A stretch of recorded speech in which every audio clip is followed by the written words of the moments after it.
Ô Cesarino, esse livro aqui é um dos vários que você deve ter escrito, participado. Você tem um artigo, nele, que é justamente sobre a questão do sigilo, né? E como é que é essa história? Como é que você vê hoje essa questão do sigilo? Porque lendo o artigo, eu me dei conta de que você tinha citado aqui um artigo curto que o Moreno tinha escrito nos anos 50, a crise do juramento hipocrático, e que, infelizmente, ainda há pouco tempo, quando eu fui ao Google, ao contrário do que acontece sempre, que quando você bota alguma coisa no Google, aparece uma lista enorme de milhares e milhares de referências. Quando você põe isso, The Crisis of the Hippocratic Oath, né? A crise do juramento hipocrático, não aparece praticamente nada. Nada. É como se o texto não existisse. Eu, inclusive, achei que nunca tivesse sido levado a conhecimento de alguém. Para minha surpresa, eu vi que você aqui nesse livro você tem você faz referência ao juramento hipocrático. E você diz algo assim: iniciamos com Moreno. Em 1955 ele dizia que a psicoterapia de grupo e o psicodrama trouxeram uma revolução psiquiátrica, já que não aconteciam na privacidade dos consultórios, mas no grupo, no meio da comunidade. Então criou, à sua maneira espetaculosa, o juramento do grupo, que devia suplementar o juramento de Hipócrates, né? Então, e você menciona aqui um parágrafo inteiro, onde praticamente o que ele faz, o que ele propõe é inverter quase. Ao invés de manter o segredo, ele diz que o segredo precisa ser compartilhado. Como é que você tratou essa questão e por quê? E o que é que deu isso aí? Eu acho que isso é importante, porque faz parte aí da tradição médica, a coisa do sigilo, né? Quer dizer, se você tem uma doença X, eu como médico não posso dizer a ninguém, a não ser com autorização sua, ou se você não tiver condição, algum familiar seu, eu não posso dizer para ninguém o que está acontecendo, a não ser por razão médica. Eu tenho que falar com o cara que vai te operar, aí é claro que eu vou falar, e assim por diante, né? Mas senão tem que manter o sigilo para proteger o paciente de mal-estares, incompreensões, etc, etc. Então teve todo um período, né, de muitos anos em que esse sigilo era uma coisa sagrada, etc, etc. E na psicoterapia, sobretudo, porque na psicoterapia eu fico sabendo de coisas muito íntimas, muito secretas, que o carinha está me contando, que ele tem uma amante, além da esposa. Claro que isso tem que ficar em sigilo total, porque eu vou atrapalhar totalmente a vida dele, ele tem que resolver, mas não é com palpite meu lá, eu discutir com ele aqui, né? Então, isso era uma coisa. Mas aí quando a gente começa a fazer grupo, já são outros 500, que primeiro a garantia do sigilo, porque se eu e você é meu cliente, eu posso garantir que vai ter sigilo, porque eu não vou dizer nada do que você me contar para ninguém nunca, né? Agora, num grupo que tem 10, 12 pessoas, né? Não sei, né? Eu posso pedir ao grupo que não conte nada para ninguém que possa prejudicar as pessoas. Mas é muito difícil o cara sair entusiasmado do grupo, chega em casa, fala para a mulher: nossa, hoje teve uma sessão incrível, olha só, cara, estou falando, aí ele descreve, né? E é natural isso, é normal que isso aconteça, né? Então, o que o Moreno queria fazer era isso, quer dizer, ele fez inclusive um decálogo, né? Isso. Das coisas que deveriam acontecer, que são muito interessantes, as coisas todas, né? A primeira coisa que eu acho, não sei se ele escreveu isso, mas eu acho muito importante, é isso, que tem uma coisa fundamental de diferente na psicodrama, na psicoterapia de grupo e de psicodrama, que é o fato do terapeuta aceitar dividir o poder dele com o grupo. Eu não sou mais só eu, o terapeuta, somos os terapeutas de todos nós, né? Porque isso não acontece, imagina, né? Nos grupos psicanalíticos que tinha antigamente, antes do psicodrama, imagine, né? Aqui quem manda sou eu. Eu me lembro que eu fiz terapia de grupo psicanalítica durante alguns anos, antes de aparecer o psicodrama, né? E não tinha nada não, porque todo mundo falava, contava a história, mas a interpretação era do senhor psiquiatra, que era o chefe. Ele falou, tá falado, a gente depois saía e ia sentar no bar da esquina e a gente ia discutir. Lá dentro não tinha muita discussão, né? No psicodrama é ao contrário, a gente estimula para discutir, para todo mundo falar. Todo mundo é terapeuta, né? Então isso é uma coisa importante, né? Então, na medida que você está tão envolvido com o fato de você também ser terapeuta, você sai de lá e é meio difícil que você mantenha o segredo, né? A não ser depois de um certo tempo, quando o grupo já desenvolveu laços, porque se desenvolvem laços de amizade, de companheirismo, de compreensão, de muito afeto, né, de muita raiva, talvez, de muitas coisas, né, que faz o grupo começar a perceber que eles são parte de um todo. Cada um de nós não é eu, somos nós.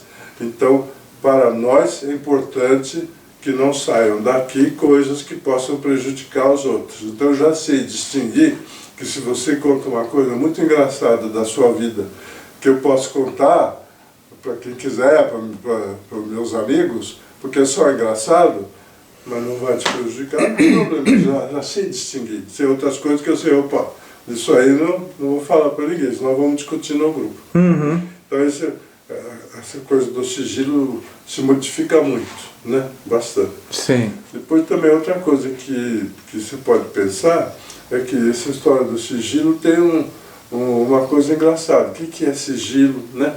O que é público, o que é privado, né? O público seria eu falando em público, fazendo uma palestra, qualquer coisa é público. E eu depois conversando com as pessoas que estavam assistindo a palestra, que perguntando se o que então continua público, né? O privado seria eu na minha casa com a minha mulher e os meus filhos. Só que mesmo esse privado é um público menor. Ele é público também, porque está cheio de coisa. Você já foi adolescente, eu também já fui, que eu jamais falei para o meu pai, né? Ele não falaria, não, falava para os meus amigos, meu amigo do peito. Para o meu pai, imagina se eu ia falar, né? E assim por dentro. Então, o realmente íntimo, na relação íntima, só existe numa relação de amizade muito forte, muito importante, numa relação de encontro, pode ser encontro amoroso inclusive, ou numa situação psicoterápica que está funcionando bem. Aí sim tem o íntimo mesmo, senão não tem. Tem o grande público e o público que é o público menor, o público familiar, etc. Porque é assim mesmo, né? Então, só dizer isso já, naquela época, já dizia assim, coisa de comunista, né? Sim. Tudo é comunista.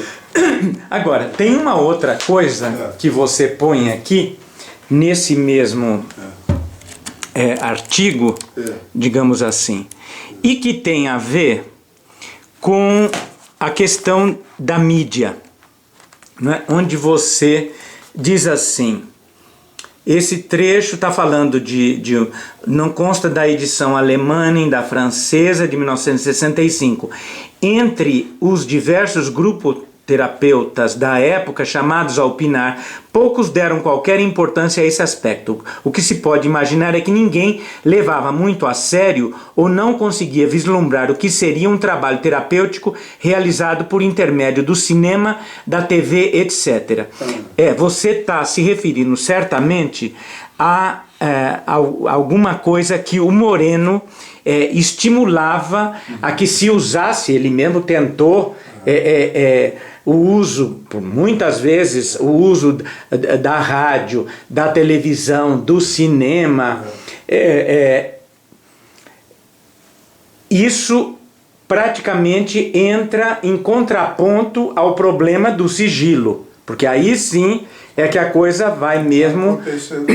Agora, como é que se explica que, com todas as iniciativas que ele tomou, porque não era uma coisa que ele simplesmente falava, ele fazia, não é?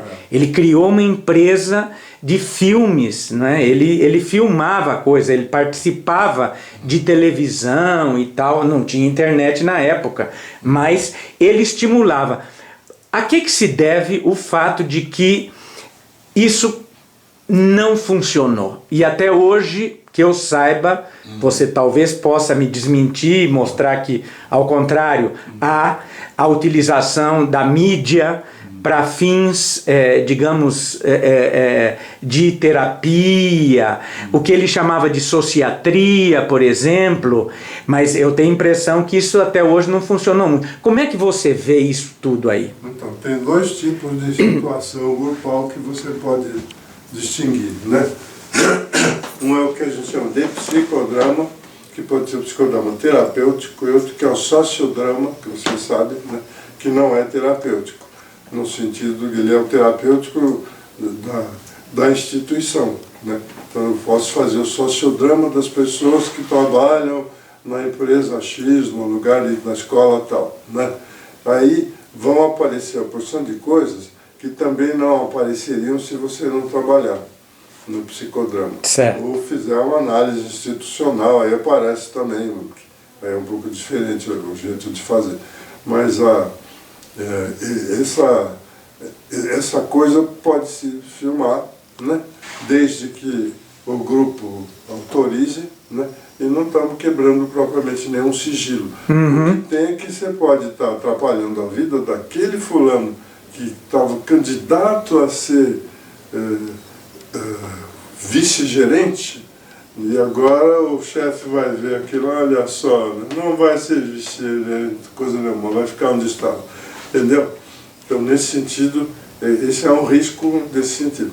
E o risco para uma situação de psicoterapia de grupo mesmo, que o cara está falando de problemas, etc., aí o risco seria esse, das pessoas saberem dificuldades pessoais da vida. Na época em que eu escrevi esse artigo, se não me engano, era a época em que o HIV estava sendo terrível, e era um tabu. Quer dizer, se você tivesse HIV, eu ia ter que, você pegou na minha bengala, eu ia ter que desinfetar a minha bengala, porque sei lá, né? E assim por diante, era terrível. Se você fosse candidato a um emprego e soubessem que você tinha HIV, você não ia ser contratado, e assim por diante. Hoje a gente sabe que isso é bobagem, mas na época não. As pessoas tinham um pavor, né? Como já tiveram antes da tuberculose, da lepra, etc. Né? Mas,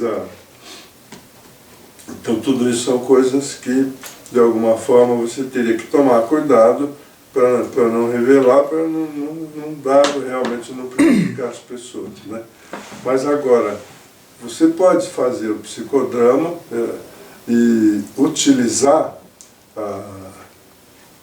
trechos dessa coisa como material de ensino. Certo. Eu dei uma aula na PUC uma vez, né, sobre psicodrama público, em que peguei esse psicodrama que eu tinha feito, que eu tenho, ele foi gravado, né, que eu tenho gravado toda a fase do aquecimento. Depois o resto eu acho que nem é tão importante, porque atrapalhou toda a televisão chegando, etc. Mas a fase do aquecimento foi importante para o pessoal ver como se pode aquecer um grupo desse tamanho. Né? Então foi isso aí, eu passei, eu me lembro, eu tenho certeza que não teve nenhum problema com ninguém. Como é que faz para aquecer um grupo desse tamanho? Você entendeu aí? Não vou atender não. Sinto muito. Não vou atender não. Não vou atender não. Aí, por exemplo, eu utilizei para isso. Tem outras coisas lá, no Diamond, lá o consultório do Fonseca, é uma instituição lá, né? Eu trabalhei lá 20 anos, né? Eu mudei por causa da perna. Certo. Mas lá também tem psicodrama público, só que é restrito, porque é no salão onde cabem no máximo 60 pessoas, né? Então, mais do que isso não dá para fazer. Se você que deve ter te contado isso. Né? Certo. Então, alguns deles foram filmados. E esses que foram filmados, uma boa parte deles serviria, não sei para que está sendo dado, mas serviria, por exemplo, lá em cima. Como dirigir um grupo, olha como é que faz, assim por diante. Certo. Mas olha, eu inclusive tinha pego, deixa eu ver aqui se eu acho o papel, eu tinha pego uma parte em que o próprio Moreno diz o seguinte, e ele está se referindo a um filme, você deve provavelmente ter visto, um dos filmes que ele fez mostra uma sessão que ele, dentro de um hospital, e que foi filmada, aliás, é o Hospital Psiquiátrico de Camarillo, na Califórnia, em maio de 1964. E ele era um vídeo onde está se procurando ver se entre os pacientes daquele hospital já havia pessoas que estariam preparadas para sair, para voltar a viver em comunidade fora do hospital, e portanto ele faz isso. Isso foi filmado. Nesse filme em preto e branco, ele diz assim, num determinado momento ele diz assim: estamos tratando de fundar uma forma de psicoterapia de massas que seja um caminho no futuro. Tratar separadamente indivíduos é economicamente impossível e tampouco frequentemente indicado do ponto de vista do seu valor terapêutico. Ao tomar as massas em geral, mediante o uso dos meios de comunicação de massas, sobretudo a televisão, um novo caminho para a psicoterapia se abre. Se você olhou o filme como psiquiatra, como doutor em medicina, terá aprendido a dirigir as sessões você mesmo, no seu próprio hospital. Como estudantes, terão aprendido os métodos que utilizei nesse tipo de situações. E como pacientes, podem ter tido uma enorme quantidade de aprendizagens imediatos, intuitivos. Começamos aqui o caminho de uma nova era da psicoterapia. O futuro nos mostrará como o cinema, a televisão, a entrevista, através do psicodrama, poderão se estabelecer em todas as partes. E todo o problema da higiene mental nacional, claro, ele estava se referindo aos Estados Unidos nesse caso, que agora está no primeiro plano da nossa nação, pode estar a caminho de ser resolvido. Como se enganou, não é? Ou não? Não, eu acho que ele tem uma porção de coisas que são utópicas, né? A gente sabe que ele é utópico, o que é muito bom, porque o utópico está pensando lá em cima, no máximo. Ele não, a meta dele não acaba aqui, é lá em cima, né? Isso é bom, do utópico, né? É bom. Pode ser que se chegue um dia a essa coisa que ele falou, né? De se fazer grandes trabalhos de saúde mental através de televisão, cinema, etc, etc. Não é o caso atual. Por que que não é? Porque toda a mídia está tomada pelo comércio, pela grana, pela propaganda, pelo lucro que vai dar aquele filme, etc, etc. Então, aí já modifica muito, né? A gente sabe que há filmes que a gente vê que são filmes, são historinhas que foram filmadas com um bom cinema, né? Com boa qualidade, e que você se envolve e de alguma forma funciona para você como uma lição de vida, te faz pensar em coisas da sua própria vida, etc. Todos nós já vimos muitos filmes desse jeito. Isso é bom, só que eles não são feitos com essa intenção, eles estão contando uma história, né? Então você vê o Hamlet, pensar o Hamlet conta as coisas que tem que ver com a gente, né? Assim por diante. Mas não foi feito para a saúde mental de ninguém, ele foi feito para contar a história que o Shakespeare escreveu. Né? Assim por diante. Mas é legal que tem essa coisa utópica. Ele falou uma coisa que é linda, eu acho que eu botei em algum lugar que eu escrevi, não sei se foi nesse artigo, que o psicodrama pretende, através de muitíssimas micro-revoluções, chegar à grande revolução do futuro. Né? E cada coisa, cada ato psicodramático, se for bem conduzido, ele é uma revolução, porque dá uma modificada naquele grupinho. Depois outro grupinho, né? O que ele pensa é que isso vai virar uma grande revolução no mundo, que seria muito bom. Que é a revolução sociométrica, acho que é assim que ele chama. Né? Seria muito bom. Por enquanto é utópico, está fora, porque no momento o grande Deus é a grana, né? Deus é o dinheiro, né? No mundo inteiro. A religião que mais manda é o dólar nesse instante. Muito bem, obrigado mesmo, Cesarino. Deixa eu terminar pelo outro pano aqui. Eu comecei por um e agora termino por esse aqui.